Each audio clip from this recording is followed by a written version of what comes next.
안녕하십니까. 갤라호른입니다.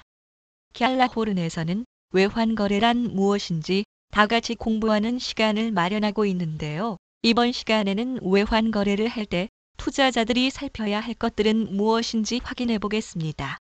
주식 거래를 할 때 차트만 분석하지 않고 투자하려는 기업 사정도 살펴보지 않습니까?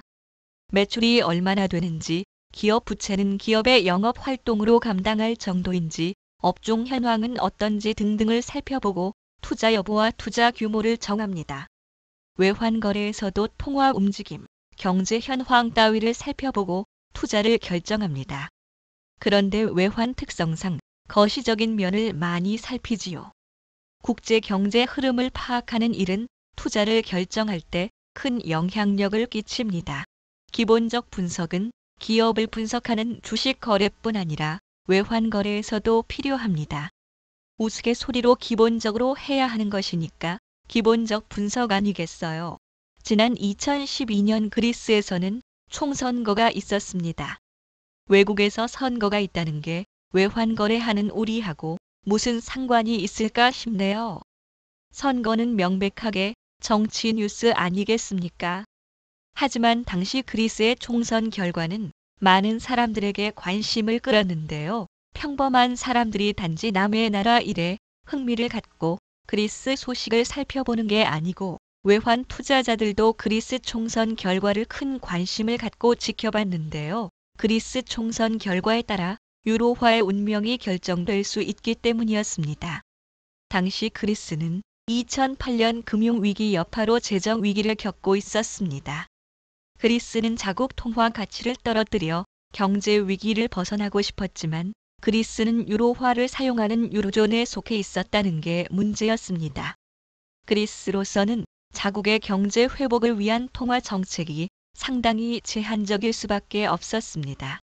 그래서 그리스 경제 회복을 위해 유로존에서 탈퇴하자는 이른바 그렉시트 주장이 제기됐습니다. 그래서 총선 이후 그리스가 유로존에 계속 남을지 여부가 초미의 관심사였습니다. 경제 규모가 주요 국가에 비해 작은 나라 하나가 유로존에서 탈퇴하는 게 무슨 대수이겠습니까?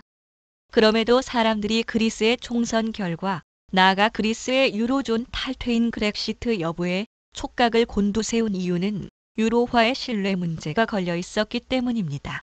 각국의 경제 사정을 이유로 한 나라씩 유로존에서 빠져나가면 유로화를 사용하는 국가는 점점 줄어 결국 유로화가 사라지는 것 아니냐는 우려가 투자자를 비롯한 시장 참여자들 사이에 퍼져 있었습니다. 다행히 그리스는 유로존에 잔류했고 유로화는 그 가치를 잃지 않고 있습니다. 그렉시트는 귀에 익숙지 않은 사람들이 많을 것입니다. 그리스가 유로존과 국제 경제에 끼치는 영향력이 그리 크지 않고 결과적으로 그렉시트는 일어나지 않았기 때문입니다. 하지만 브렉시트는 달랐습니다. 그리스가 유로존에서 탈퇴하겠다고 밝힌 게 그렉시트라면 영국이 유럽연합 EU에서 탈퇴하겠다는 게 브렉시트입니다. 그렉시트는 그리스가 EU에 계속 남지만 통화만 유로화가 아닌 옛자국 통화를 쓰겠다는 것이라면 브렉시트는 EU에서 영국이 떠나겠다는 것입니다. 영국은 이미 파운드라는 독자 화폐를 버리지 않고 계속 사용해왔지요. 영국이 유럽연합에서 떠날 것인가는 많은 사람들의 관심을 끌었지만 정말 EU와 이혼할 것이라고 예상한 사람은 별로 없었을 것입니다. 하지만 사람들의 예상과는 달리 영국 국민들은 국민투표를 통해 브렉시트를 결정했고 이후 영국과 EU는 브렉시트 이후 관계를 새로 정립하기 위해 협상에 들어갔습니다. 협상은 그리 순탄하지 않아서 협상은 결렬되고 영국과 EU는 아무것도 합의한 것 없이 갈라설 것이라는 노딜 브렉시트 가능성이 제기됐습니다. 노딜 브렉시트 위험성이 부각될 때마다 영국의 파운드화는 약세를 면치 못했습니다. 단순하게 차트만 보고 거래를 했다면, 그래서 브렉시트에 대한 대비를 전혀 하지 않았다면 거래는 어떻게 될까요? 올해 2020년은 코로나 바이러스 한 단어로 설명될 것입니다.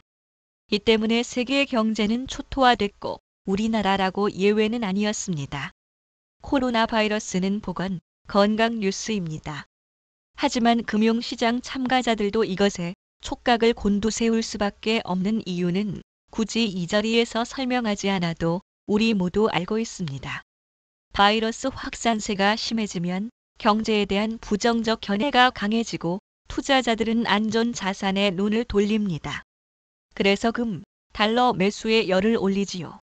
그런데 백신 개발과 관련해 긍정적인 소식이 전해지면 위험 자산이 투자자들의 관심을 끌어 유로화, 호주 달러 등이 강세를 보입니다.